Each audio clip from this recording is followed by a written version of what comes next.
I've heard from a lot of people lately that they know that they need to hire someone, but they are hesitant to make that move. And at the end of the day, I completely understand. Hiring your first employee is one of the most nerve-wracking things that you will ever do. Hiring someone is massive because at the end of the day, you're in charge of that person. Like, you are in charge of delivering that person a paycheck every 2 weeks, and it is so nerve-wracking. But at the end of the day, you need to do what you need to do in order to grow your business. If you know that you need to hire an employee, my advice for you would be to do it. Figure out the steps that you need to take to hire that employee and actually do that work. Because a quick little secret, your first handyman employee probably won't work out anyways. At the end of the day, employees come and employees go. There are so many people out there that are looking for work, and unfortunately, some people just don't work out for your handyman business. So don't be super concerned if one does not work out. Don't be super concerned about making that leap and deciding to kind of hire your first person, because at the end of the day, it might not even work out. Or on the other side, it might be the best thing you've ever done. I'll tell you, when I hired my first employee, it was the best choice I ever made for my business, and that's why I continue to hire, and I actually train people and coach people on how to hire employees, because it's so massive for growth. It's so massive for freedom. So I think one of the main reasons why people are scared to hire employees is because we can go back to future videos. We could talk about mindset, right? We know that there's two different types of mindset that we talk about here on the channel. There is the champion mindset or champion mentality, and the victim mindset or victim mentality. And by nature, by default, us as humans always choose the victim mentality. So you're constantly fighting between this victim and this champion. I believe that we were created to choose the champion mentality, but the thing that you need to know is the champion mentality does not come natural. What comes natural is the victim mentality. Yes, we are all victims at the end of the day, right? We are all victims if we're left to our own selves. So you constantly have to weigh yourself, like, is it your victim mentality talking or your champion mentality talking? When you're talking about hiring employees, your victim mentality is always going to go with what's worse, right? What if you don't have the work to provide for that employee and you have to lay them off? What if the employee burns a house down? What if the employee does something wrong at a client's house? What if the employee cusses a client out? What if the employee smokes at the client's house and pisses the client off and we lose the client forever? What if the employee steals work from us? What if the employee, while they're working at the client's house, says, hey, you know, I could do this a little bit cheaper, and then the client cancels with you and goes with your employee, right? What if? The victim mentality is always going to have that stuff. But the way that you combat that is you ask yourself, what would a champion mentality say about those same situations? So for example, a victim mentality says, what if I don't have enough work for that employee and I have to lay them off? Well, the champion mentality would say, man, I better get my butt into gear because I'm providing someone's salary. So how the heck am I going to bring in enough work to provide for this employee so that I don't have to lay him off? That's just one of the hard facts as an employer, is you need to work your butt off to bring that work in the door, and you need to be positive that you can do that. And I'm positive that you can do that, you just have to follow the correct steps.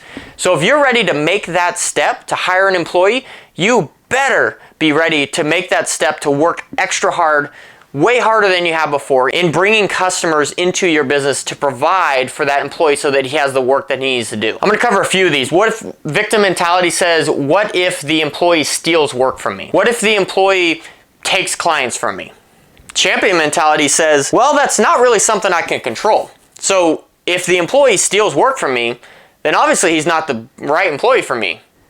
You might lose one or two customers. That's just a matter of fact. I mean, you're sending these people out to do work. Hopefully you've vetted them enough, and you have to create the systems and the processes to vet these people well enough so that you know them and trust them before you actually send them to a client's house. But there's going to be learning experiences. I've learned a whole heck of a lot hiring employees, and I'm sure I'll learn more.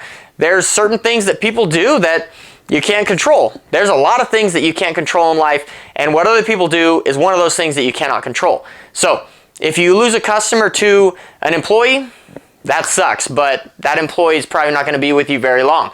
And that will give you more knowledge and headspace moving forward when you hire your next employee on what to look out for. You're like, he's kind of showing the same stuff as this guy who stole my client, so maybe I shouldn't hire him. Victim mentality says, what if the employee does something wrong and ruins the client's house. Well, at the end of the day, that might happen. Black Friday is not just a day now, it is a whole week, and there is some amazing deals going on right now and some great ones that I want to bring to you that revolve around the handyman industry. So stay tuned. The first one is the Handyman Academy. The Handyman Academy is a massive coaching program created just for handymen. It is my coaching program that I've created years ago, and I've helped a lot of people either start up handyman businesses or grow their handyman businesses with hiring employees. I will put a link in the description below with all the details about that Black Friday deal, but basically for the first 2 months of a new Handyman Academy membership, you get 50% off. The second Black Friday deal is going until December 1st, 2023, and this deal is for Nice Job. Nice Job is a review ask platform that is absolutely fantastic. We started using them almost a year ago now, and our reviews have absolutely skyrocketed. And if you've been interested in joining a review ask platform or looking at Nice Job, right now is the time to do that, because they are giving the first 2 months for 50% off on your membership. So right now is a fantastic time to join Nice Job. You will not regret it. Your business will thank you, and your future you will thank you as well. I will put a link in the description below where you can follow to get that deal from Nice Job. Alrighty, that's enough Black Friday for today. Let's get back to today's video. You can't really control what they do out on the house, but what you can control is how you train those employees. And constant training is huge, because at the end of the day, not everyone knows everything.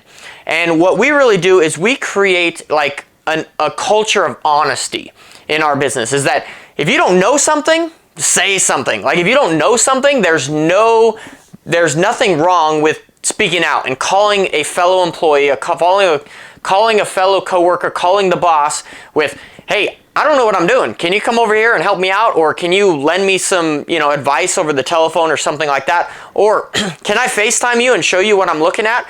Because at the end of the day, problems happen when people think that they don't have any other solution, whether just to dive in and figure it out, right? At the end of the day, employees need to understand that it's a safe place. They need to understand that they can come to someone and ask what they think are stupid questions, right? There's no such thing as a stupid question. The only stupid question is the question not asked, because the question not asked is going to burn your house down.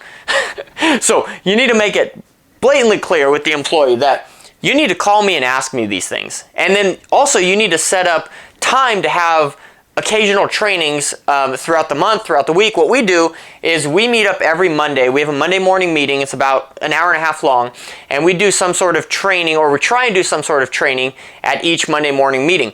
Occasionally, what I also like to do, I don't do it as often as I should, but I want to start implementing it more, is just having the team meet at a new construction site where they're building new houses. What I love doing is touring houses that are all wired with electrical and plumbing, but they don't have the drywall up yet. Absolutely fantastic, because you get x-ray vision on these houses. So you're walking through and you're like, oh, there's, the wire running to that ceiling fan. That's what a ceiling fan junction box looks like. Here's the trail for the TV where they run the HDMI behind the wall. Like, here's how a fireplace looks and all that without drywall. Like, it's absolutely fantastic. You learn so much about kind of what's behind walls, and you get x-ray vision.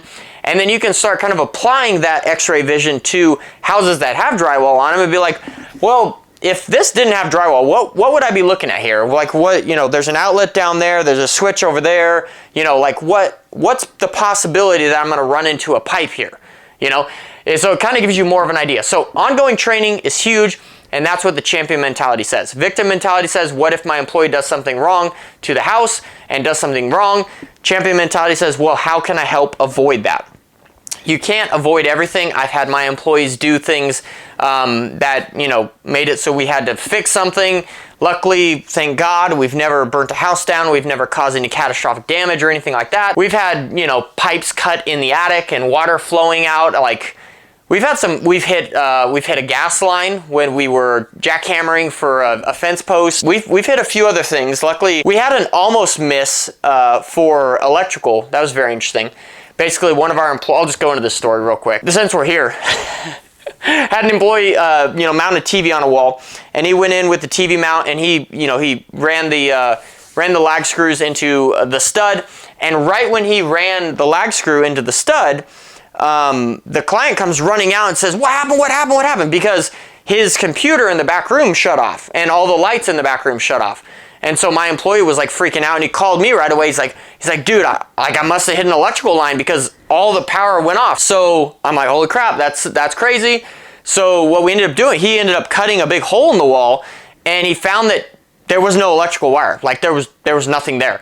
And so we had this big hole in the wall now, but there was no wire. He didn't hit a wire, he didn't hit anything. So then he decided to go out and check the breaker, and the breaker was just tripped. And he turned the breaker back on, and everything was good. So I don't know what the heck happened. I don't know if the vibration from this caused some other short to happen somewhere else, but it was and we set that breaker back, and he was good to go. We patched our hole, we installed our TV, and we were good to go. So you can never be too cautious. There's always some risk involved in hiring employees, but at the end of the day, the reward is greater than the risk if you do it correctly. You have to set up the correct systems and processes to make it worthwhile, or you're going to pull your hair out. So at the end of the day, if you are thinking you are ready to hire your first employee, the first thing I would say is get involved in some coaching, get involved in figuring out what systems and processes you need to create in order to hire that first employee, and then do it. Set up a job ad on ZipRecruiter and start interviewing people. At the end of the day, you're gonna get a bunch of people that apply for the job. Like on our last time, we were looking for a technician assistant. We had, we probably had 40 people, probably had 40 people apply for this position. And I did phone interviews. I kind of weeded them out. I did phone interviews with probably 20 of the guys, and then I ended up bringing in maybe 7 people for an in-person interview, and we hired 1 person. So out of 40 people that applied, we hired 1 person. And by the grace of God, that person is fantastic. He's still with us today. But we've had it before where we interview a whole lot of people, we hire 1 person, and that person doesn't work out. Because we've had people before that they're like, oh yeah, I know this, I'm the bee's knees in construction. And if someone tells you that, then you gotta look at it and be like, are you sure? Because we've had people that do that, and then you get them out in the field and you realize that they don't know squat. It's just the way it is. You know, that's the risk that you take as an employer. But at the end of the day, once you get a solid foundation down in the systems and the processes and someone who teaches you these things, and you start doing it, you start discovering the freedom that you started this business to get. So it's absolutely fantastic, and I would highly recommend you do it, but make sure that you do it correctly.